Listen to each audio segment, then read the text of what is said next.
Hello दोस्तों, welcome to सफलता मंत्र। आज मैं आप सबके लिए इंग्लिश का एक मॉडल पेपर लेकर आया हूं, जिसमें मैंने इंग्लिश के अलग अलग फॉर्मेट्स पर आधारित इंपॉर्टेंट क्वेश्चंस लिए हैं। इसमें मैं आप लोगों को फिल इन द ब्लैंक से संबंधित क्वेश्चंस, इसके बाद एंटोनिम, सिनोनिम, वन वर्ड और इडियम एंड फ्रेजेस, इन सभी प्रकार के क्वेश्चंस की प्रैक्टिस कराऊंगा। आप सभी लोग सभी क्वेश्चंस को अच्छे से देखते रहिए और इस तरह के अन्य क्वेश्चंस की प्रैक्टिस कीजिएगा ज़रूर। और इन क्वेश्चंस को भी अच्छे से नोट कर लीजिएगा। आपको पीडीएफ फाइल भी नीचे डिस्क्रिप्शन में मिल जाएगी, वहां से आप लोग पीडीएफ फाइल डाउनलोड कर सकते हैं। तो चलिए शुरू करते हैं आज की वीडियो। दोस्तों, अगर आपने अभी तक हमारे चैनल को सब्सक्राइब ना किया हो तो इस तरह के बटन को प्रेस करके हमारे चैनल को ज़रूर सब्सक्राइब कर लें। मैं डेली आपके लिए इंपॉर्टेंट वीडियोस लाता रहता हूं। और दोस्तों, अगर वीडियो पसंद आए तो इसे लाइक करना ना भूलें, वीडियो को लाइक ज़रूर कर दिया करें और जो क्वेश्चन पूछे जाएँ उनके आंसर भी अधिक से अधिक संख्या में ज़रूर देते रहें। अब बढ़ते हैं पहले क्वेश्चन से। पहले क्वेश्चन में मैंने कुछ फिल इन द ब्लैंक्स लिए हैं, इनमें आपको आर्टिकल भरने हैं। मैंने यहाँ पर आर्टिकल दे भी दिए, लेकिन जब आपके पास क्वेश्चन में आएगा ये तो सिर्फ यहाँ दिया रहेगा fill in the blanks with suitable articles a an the. इनमें से कोई एक आपको आर्टिकल भरना होगा। तो यहाँ पर क्या होगा, can you tell me where fill in the blanks room number 16 is. तो इसमें आप क्या भरेंगे, ए लग नहीं सकता है क्योंकि can you tell me where a room number. An भी नहीं लगेगा क्योंकि ये कॉन्सोनेंट है। इसमें दा लगेगा, क्या लगेगा, दे लगेगा। Can you tell me where the room number 16 is. तो यहाँ पर क्या लगेगा, दा इसमें सही आंसर है। इसका सेकंड नंबर है honesty is fill in the blanks best policy. तो honesty is the best policy, ये एक तरह का यूनिवर्सल ट्रूथ है। तो इस तरह के जितने भी क्वेश्चन पूछे आते हैं सब में हमेशा दा लगता है। यूनिवर्सल ट्रूथ जितने भी होते हैं सब में दा लगाया जाता है हमेशा। ये एक आर्टिकल्स का रूल है, इसे आप लोग अच्छे से तैयार कर लीजिए, इंपॉर्टेंट रूल है। इसके बाद अगला से थर्ड नंबर क्वेश्चन है mister Sharma is fill in the blanks honourable person. तो इसमें ऑनरेबल में एच लगा हुआ है, लेकिन जब हम लोग इसका प्रोनाउंसिएशन करते हैं तो ऑनरेबल ओ की आवाज़ आती है ओ। तो जब ये ओ की आवाज़ आती है यानी ओ क्या है, तो इसके बाद अगला है I visited fill in the blanks Taj last month. तो इसमें ताज के लिए क्या लगेगा, जितने भी मॉन्यूमेंट्स होते हैं, कोई इमारत होती है या कोई प्रसिद्ध चीज़ होती है, उनके लिए हमेशा दा का प्रयोग किया जाता है। किसका करते हैं, दा का प्रयोग किया जाता है। तो यहाँ क्या लगेगा, I visited the Taj last month. मैं लास्ट मंथ ताज घूमने गया था। तो इसके लिए भी हमेशा दा लगेगा, याद कर लीजिए आप लोग। वॉवल के लिए लगता है एन, कॉन्सोनेंट के लिए लगता है ए, और अन्य जो इम्पोर्टेंट चीज़ें होती हैं या कोई डिग्री होती कोई, तो इन सब के लिए क्या लगता है, दा लगता है। अब इसके बाद जो यूनिवर्सल ट्रूथ होते हैं उनके लिए हमेशा दा लगता है। और जो इस तरह के वर्ड होते हैं जो देखने में कॉन्सोनेंट वाले होते हैं लेकिन वॉवल की तरह साउंड करते हैं, इनके लिए एन लगता है हमेशा। अब आगे देख लेते हैं, अगला लास्ट है। इसमें क्या है, I have fill in the blanks 1 rupee note. तो आई हैव अ लगेगा, इसमें ओ लगा है लेकिन यहाँ पर ओ में 1 ओ का साउंड नहीं आ रहा है, इसलिए यहाँ पर कॉन्सोनेंट की तरह से इसे ट्रीट किया जाएगा और इसमें ए लगेगा। ये आपके कुछ आर्टिकल से संबंधित क्वेश्चंस थे। इससे आपके 1 से 2 नंबर के क्वेश्चन ज़रूर पूछे जाएंगे, इसलिए आप आर्टिकल को अच्छे से तैयार कर लीजिए। मैं आर्टिकल पर एक सेपरेट वीडियो बना चुका हूँ, आप लोग उसे भी देख सकते हैं। उसमें मैंने कई रूल्स भी लिए थे आर्टिकल के और अच्छे से प्रैक्टिस भी कराई थी। इसके बाद second number question right antonym. इसमें आपको विलोम शब्द लिखने, अपोजिट वर्ड लिखने। क्या करना है, अपोजिट वर्ड लिखने। तो रेगुलर का क्या होता है, इरेगुलर होता है। ओबे का डिसओबे होता है। एसेंड का डिसेंड होता है। काम का रफ होता है। माउंटेन का वैली होता है। और इसके बाद अगला है प्रेजेंट। प्रेजेंट का आप लोगों को कमेंट बॉक्स में लिखना, प्रेजेंट का क्या होगा। तो रेगुलर में ये देखिए आगे एर लगा दिया गया, केवल रेगुलर का इरेगुलर हो गया। आगे आई आर ऐड कर दिया गया तो रेगुलर का अपोजिट बन गया। ओबे का क्या होगा, डिसओबे लगा दिया, इसमें डिस लगा दिया गया। आगे देखते रहिए आप लोग, एक एक क्वेश्चन को मैं बिल्कुल एक्सप्लेन किए दे रहा हूँ। ओबे का क्या होगा, डिसओबे हो गया, आगे डिस लगा दिया गया, इसमें DIS। अब इसका एसेंड का क्या कर दिया गया, डिसेंड कर दिया गया। AS की जगह क्या कर दिया, ए की जगह DE लगा दिया गया।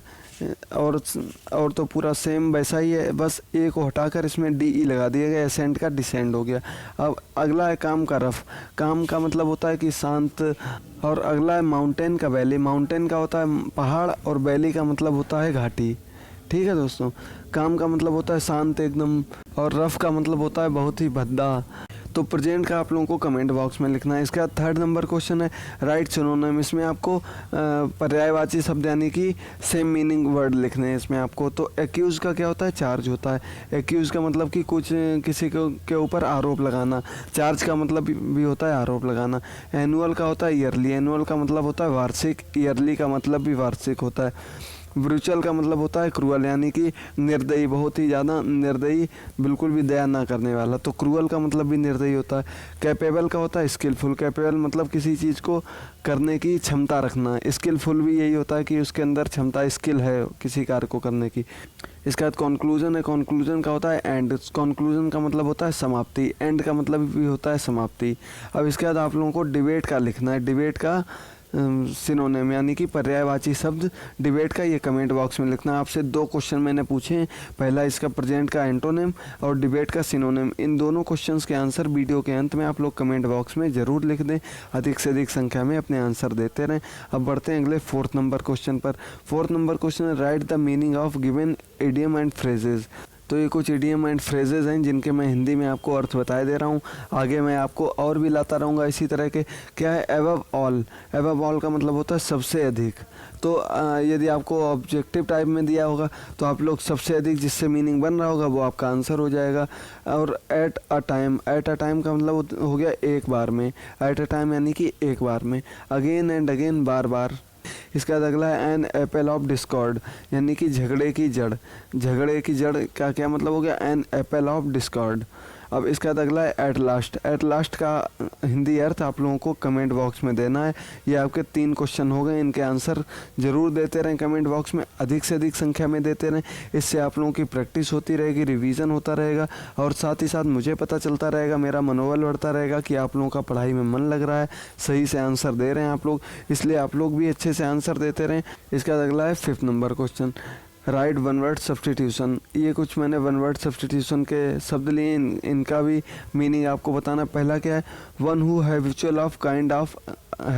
Kind of other. तो इसका होता है अल्थरिस्ट। क्या होता है? Altruist. One who habitually kind of others. अब इसका सेकंड है a building where animals are killed for meat. ऐसी जगह जहाँ पर जानवरों को मीट के लिए, मांस के लिए काटा जाता है तो इसे स्लॉटर हाउस कहा जाता है। क्या कहा जाता है? स्लॉटर हाउस कहा जाता है। यही इसका आंसर है। इसका थर्ड है group of people who Singh together. तो इसे क्या? कोरस कहा जाता है। कोरस ये क्या है? इसका मतलब कि ऐसे लोगों का समूह जो साथ में गाना गाते हैं। अगला है एन आर्टिकल ऑफ ट्रेड और कॉमर्स। ट्रेड यानी कि व्यापार या कॉमर्स पर कोई आर्टिकल, तो इसे क्या कहते हैं? कमोडिटी कहा जाता है। क्या कहते हैं? कमोडिटी कहा जाता है। इसका अगला है performance of given by a number of musician. कई म्यूजिशियंस के द्वारा दी जाने वाली परफॉर्मेंस को क्या कहा जाता है? इसे कहा जाता है कंसर्ट। क्या कहते हैं? कॉन्सर्ट कहा जाता है इसे।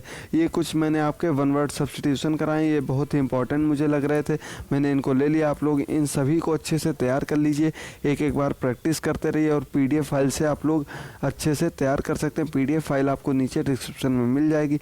और दोस्तों आप लोग मेरे फेसबुक ग्रुप से भी जुड़ सकते हैं। वहाँ मैं डेली आपके लिए क्वेश्चंस, इंपॉर्टेंट क्वेश्चन डिस्कस कराता रहता हूँ, PDF फाइल प्रोवाइड कराता रहता हूँ। और यदि आप लोगों को कोई प्रॉब्लम हो, कुछ डिस्कस करना हो तो आप लोग वो भी वहाँ पर डिस्कस कर सकते हैं। तो आप लोग मेरे फेसबुक ग्रुप से जुड़ सकते हैं, जिसका लिंक आपको नीचे डिस्क्रिप्शन में मिल जाएगा। अब इसके बाद बढ़ते हैं 6 नंबर क्वेश्चन पर। क्या है? I fill in the blanks to the teacher for coming late to school. तो मैं लेट स्कूल पहुंचा तो मैंने क्या किया? वेंट नहीं होगा, अपोलोजाइज्ड और टॉक। तो मैंने टीचर से क्षमा मांगी क्योंकि मैं स्कूल लेट आया था। टॉक का मतलब हो गया बात की, बात नहीं कि मैंने टीचर से क्षमा मांगी क्योंकि मैं स्कूल में लेट आया था, तो इसमें अपोलाइज्ड होगा। अब इसका 7 नंबर क्वेश्चन है Ruchi said that they must have a feast to fill in the blanks the victory. तो रुचि ने क्या कहा? रुचि कहती है कि they must have a feast, उन्हें एक फेस्ट करना चाहिए तो टू सेलिब्रेट द विक्ट्री, अपनी विक्ट्री को सेलिब्रेट करने के लिए। एंजॉय नहीं होगा, विक्ट्री के लिए सेलिब्रेट लगाया जाता मोस्टली। तो क्या होगा? सेलिब्रेट, यानी कि अपनी विक्ट्री की खुशी मनाने के लिए, सेलिब्रेशन करने के लिए। इसके बाद 8 नंबर क्वेश्चन है his fill in the blanks background has made him so docile. तो उसके बैकग्राउंड ने उसे बहुत ही प्रसिद्ध बना दिया है। तो इसमें क्या होगा? उसके हम्बल बैकग्राउंड ने। कैसा? हम्बल होगा, फेमस नहीं होगा, रिच नहीं होगा, हम्बल बैकग्राउंड ने। इसका 9 नंबर क्वेश्चन है look fill in the blanks what you have fill in the blanks to the painting. दोस्तों इस तरह के क्वेश्चन ऑब्जेक्टिव टाइप क्वेश्चन में बहुत ही अधिक आते थे, इसलिए मैंने इनको लिया। और इस तरह के क्वेश्चन से आपके 1 या 2 नंबर के क्वेश्चन ज़रूर आएंगे, पक्का आएंगे।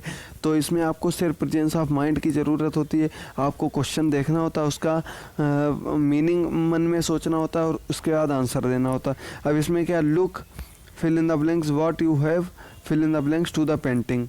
तो लुक के साथ एट लगता है मोस्टली, तो क्या होगा, look at what you have done to the painting. तो इसमें आप ऐसे भी देख सकते हैं कि एक बार सभी को इसमें रख के देख लें जल्दी से 1 मिनट के अंदर, और जो आपको सूटेबल लग रहा हो उसका आप लोग आंसर लिख दें, वही आपका ठीक हो जाएगा। इसका अगला है 10 नंबर क्वेश्चन। इसमें आपको कुछ सेंटेंस में कमी दी गई है, वहाँ अंडरलाइन की गई है, और इसका आपको सही रूप लिखना है। क्या होगा, तो absent of any guidelines they are unwilling to take up project. तो इसमें क्या होगा, एब्सेंट ऑफ नहीं होगा, यहाँ होगा in the absence of any guidelines. Guidelines की एब्सेंस यानी कि अनुपस्थित में they are unwilling to take up project. इसके बाद 11 number question, a research reported here is based at a survey. तो बेस्ड एट की जगह क्या लगेगा, बेस्ड ऑन अ सर्वे। अ लगा है तो बेस्ड ऑन लगेगा, बेस्ड एट की जगह बेस्ड ऑन लगेगा। The research reported here is based on सर्वे।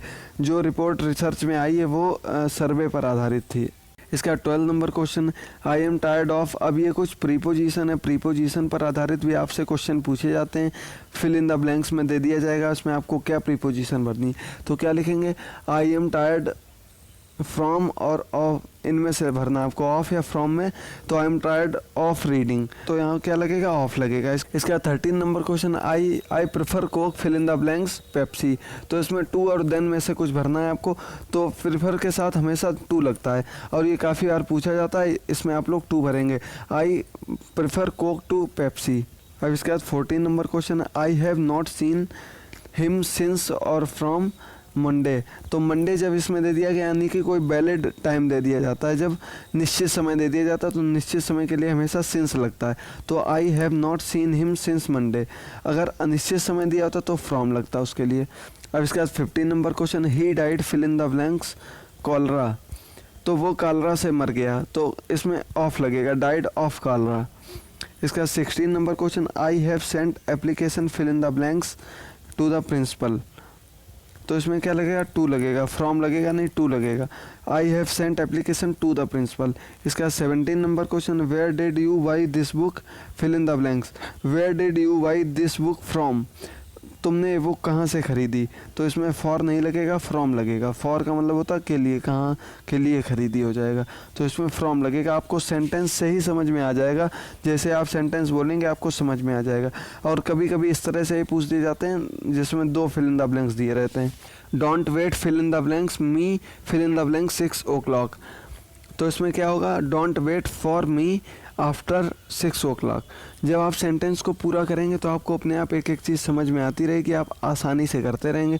तो दोस्तों इसमें मैंने कुछ इंग्लिश के क्वेश्चन पेपर आपके तैयार कराए हैं, प्रैक्टिस सेट कराए हैं। तो आप लोग इस वीडियो को देखिए, अपने सभी दोस्तों के साथ शेयर करिए, और जो मैंने आपसे क्वेश्चन पूछे इनके आंसर आप लोग कमेंट बॉक्स में अधिक से अधिक संख्या में ज़रूर देते रहें। जो 3 क्वेश्चन आपसे पूछे इनके आंसर कमेंट बॉक्स में दे दें, और वीडियो पसंद आई हो तो इसे लाइक ज़रूर कर दें और सभी दोस्तों के साथ शेयर कर दें। आपके एग्ज़ाम की डेट आ गई है, इसलिए आप लोग अच्छे से प्रिपरेशन करते रहें और इन क्वेश्चंस की प्रैक्टिस करते रहें। और दोस्तों यदि आपको शिक्षक भर्ती परीक्षा से रिलेटेड बुक चाहिए हो तो आप लोग मेरे नंबर 8004562822 इस नंबर पर संपर्क कर सकते हैं, कॉल कर सकते हैं, मैसेज कर सकते हैं। आपको बुक प्रोवाइड करा दी जाएगी। मैंने एक 2000 क्वेश्चंस की बुक तैयार की है, मैं पिछली वीडियोज़ में आपको बता चुका हूं। और आप लोग PDF फाइल भी डाउनलोड कर सकते हैं, नीचे लिंक में दी रहेगी आपको। तो दोस्तों आज की वीडियो में इतना ही। हंसते रहिए, मुस्कुराते रहिए, देखते रहिए हमारा चैनल सफलता मंत्र। थैंक यू दोस्तों।